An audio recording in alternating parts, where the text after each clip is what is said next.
منوە هاوڵاتێکی کەلدانی مەسیحی شەقلاوە دەنگ بەو کەسەی دەدەم کە بتوانێت بەرگری لە مافەکانی ئێمە بکات بەبێ جیاوازی.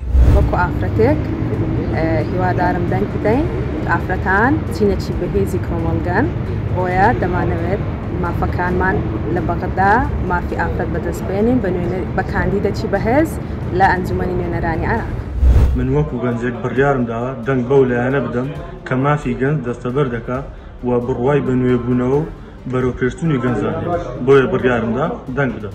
دەنگ بدەین بەو بەربژێرانەی کە بتوانن لە عێراق مافەکانمان بەردەست بکەن و پێشم وایە ئێمە وەکو گەلی کورد چێ لەوێن دەوای مافمان بکە و دەوای شتمان بکە ئێمە دەنگ بۆی بدەین وەکو هەر بەربژێرەکانمان دیارە ئەوە مۆزوعی ئەزبایەتی نییە و شتێک نییە و تەنها بۆ کوردیە و شەڕ لە پێناوی ئێمە دەکەنەوە لە بەغدا.